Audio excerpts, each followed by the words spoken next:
Hello friends, welcome back to my channel.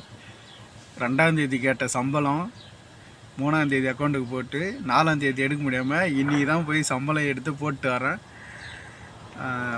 ஒரு தினாருக்கு நம்பூர் காசுக்கு 275 ரூபா போகுது. நல்ல ரேட்டு. இந்த அளவுக்கு ரேட்டு போக போக அதிகமாகிடுச்சுன்னா ரொம்ப சந்தோஷம். ஆனால் நம்மளுக்கு சம்பளம் தான் ஏற்றி கொடுக்க மாட்டேருக்காரு.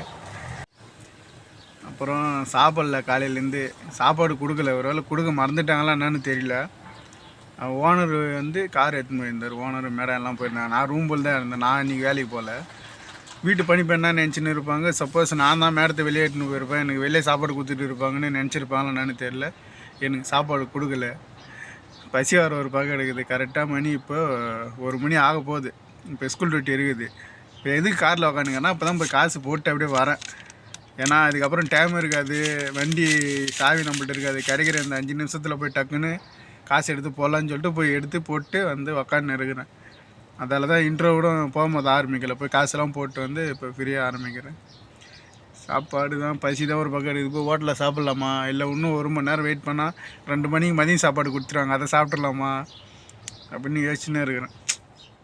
பழைய வீட்டு பணிப்பெண்ணாக இருந்திருந்தால் நான் உங்களுக்கு மெசேஜ் பண்ணியிருப்பேன். அவங்க நம்பர் என்கிட்ட இருக்கும். மாரி எனக்கு சாப்பாடு கொடுக்கல, இல்லை அவங்க மெசேஜ் பண்ணியிருப்பாங்க, வெளியே போயிருக்கிறியா, இல்லை சாப்பாடு கொடுக்குத்தேன்னா மேடம் கொடுத்துட்டாங்களே இல்லைன்னு. இவங்களுக்கு புதுசாக இருக்கவே இவங்களுக்கு கான்டாக்ட் பண்ண முடியாது, பேச முடியாதுன்னு இவங்களுக்கு தெரியுக்கான சாப்பாடும் கொடுக்கல. பசி வர ஒரு பக்கம் அப்படியே வயிற்று கில்லுது. இதுமாரி பட்னியாக இருக்க தான் இருந்திருந்து தான் அல்சர் வருது. வெளிநாட்டில் வரவங்க எல்லாருக்கும் நேரத்துக்கு சாப்பிட முடியாமல், நேரத்துக்கு பசி எடுக்கும் போது எதுவும் சாப்பிடாமல் இருந்து தான் அல்சர் வருது. ஏடிஎம்மில் காசு எடுத்து போட்டது வந்து நான் வீடியோ எடுக்கலை. ஏன்னா ஏற்கனவே 2-3 வீடியோ போட்டிருக்கேன். அந்த வீடியோ வந்து நான் டிஸ்கிரிப்ஷனில் போடுறேன். இங்கே நான் இருக்கிற இடத்துல எங்கே இருக்குதுன்னா கத்தா 4, நசீம் கத்தா 4ல் அது உள்ளே வந்து ஏடிஎம் மிஷின் இருக்குது. அது பக்கத்துலேயே அந்த காசு போகிற அண்ணன் இருப்பார். தமிழ், தெலுங்கு, ஹிந்தி, அரபி எல்லா மொழியும் தெரியும். போய் டக்குன்னு இப்படின்ற செகண்ட்லேயே வந்துடும். நல்ல ரேட்டு போகுது, 275 ரூபா. இப்படின்ற செகண்ட்லேயே வந்துடும். யாருன்னா அங்கே பக்கத்தில் இருந்தால் அங்கேயே போய் போட்டுக்கலாம். ஓகே, பார்ப்போம் வேலை வருது இல்லைன்னு. ஸ்கூல் டியூட்டி முடிஞ்சிட்டு வந்தோடனே ஓனரு வண்டி சேவை வாங்கிக்கினார். வண்டி அவர் தான் வச்சுன்னு இருக்கார். இப்போ வெளியே சின்ன நேரத்துக்கு போயிட்டு வந்தால் அவர் எதாவது ட்ரைவிங் பண்ணிக்கிறாரு. பசங்களாமே அடுத்து எட்டுன்னு போய் வரத்துக்கு இருக்கட்டும், பண்ணிட்டோம். ஈரில் ஜாலியாக உக்காந்துக்கிறாரு. இல்லை நம்ம இங்கே சாவரம் இல்லை அவர் இல்லாத போது, அதெல்லாம் இருக்கும்போது கொஞ்சம் ரெஸ்ட் எடுத்துக்கலாம். காலையிலே இந்தியாவுக்கு காசு அனுப்பிட்டு வந்தோம் இல்லையா. சரி, இது வந்து நான் அனுப்புனது வந்து அஃபிஷியல் பேங்க்கு. அது வந்து கவர்மெண்ட் அப்ரூவோடு இருக்கிற பேங்க்கு. இங்கே வந்து சில தில்லுமுள்ளெல்லாம் நடக்கும். அதை பற்றி கொஞ்சம் சொல்லலாம். ஏற்கனவே ஒரு முறை நான் சொல்லியிருக்கேன் உண்டியல்னா என்னென்னு. அது இப்போ கொஞ்சம் தெளிவாக சொல்லலாம் அப்படின்னு நினைக்கிறேன். இப்போ உண்டியல்னா அதாவது தெரியாமல் காசு அனுப்புறது. இது வந்து எங்கே இருக்குன்னா எங்கே வேணால் இருக்கும். இந்த உண்டியல்ன்றது வந்து எப்படி சொல்கிறது, ஒரு தனிப்பட்ட நபர் மூலயமா அனுப்புறது. ஒரு சில இடத்துல அப்படி ஏஜென்ட் மாதிரி இருப்பானுங்க. இல்லை சில பேர் வந்து இது வந்து தெரியாமல் அனுப்புறது. சில அப்படியே இந்த வேலை செய்கிறவங்க 4 பேர் வச்சுன்னு வேலை செய்கிறவங்க அதுமாரி தெரிஞ்சவங்க மூலயமா அனுப்புறது.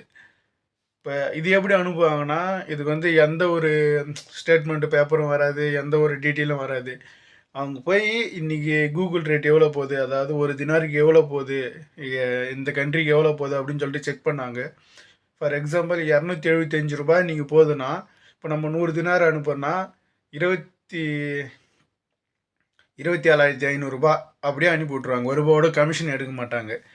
சில பேர் என்ன பண்ணுவாங்க, அந்த ஒரு ரூபாய் எக்ஸ்ட்ரா வச்சே கொடுப்பாங்க. நான் வந்து 276 ரூபாய் தரேன், 280 ரூபா தரேன் அப்படின்னு சொல்லிட்டு நம்ம ஆசை இது பண்ணி நான் அப்படியே அனுப்புகிறேன், எக்ஸ்ட்ரா அனுப்புகிறேன், எனக்கு கமிஷன்லாம் வேணாம் அப்படின்னு சொல்லிட்டு நம்ம வந்து தெரியாமல் காசு அனுப்புறதுக்கு பேர் தான் உண்டியல்.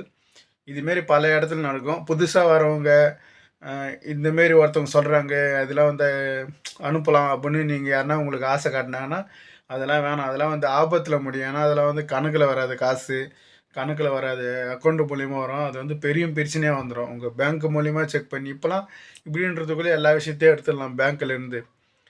நீங்கள் தெரியாமல் அனுப்புனீங்கன்னா மாட்டிக்குவோங்க. தெளிவாக இருந்து இது பண்ணுங்கள். அஃபிஷியல் பேங்க் இப்போ சில ஏரியாவில் இப்போ ஒரு கடைக்கு பக்கத்தில் இருக்கும்.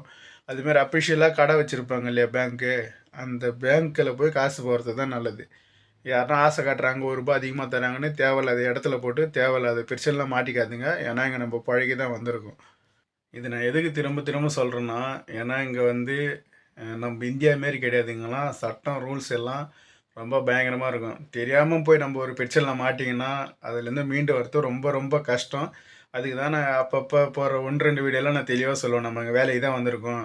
ஃபோனு ஃப்ரீயாக கிடைக்குதுன்னு வாங்காதுங்க, கம்மி ரேட்டில் இருக்குதுன்னு வாங்காதுங்க, அஃபிஷியல் இடம் எதுவோ அங்கே போய் வாங்குங்க அப்படின்ட்டு. அவ்வளோதான். அது சேலரி வந்துடுச்சு. நான் கொஞ்சம் செலவுக்கு எடுத்து வச்சுருக்கேன். சில பொருள்லாம் வாங்கலான்னு. வண்டி இல்லாததால் இப்போ வாங்க முடியல. அது போய் வாங்கும்போது எந்த சூப்பர் மார்க்கெட்டில் ஆஃபர் இருக்குதோ அந்த சூப்பர் மார்க்கெட் பார்த்து சொல்கிறேன். மறக்காமல் சேனலை சப்ஸ்கிரைப் பண்ணி கொஞ்சம் சப்போர்ட் பண்ணுங்கள். தேங்க்யூ.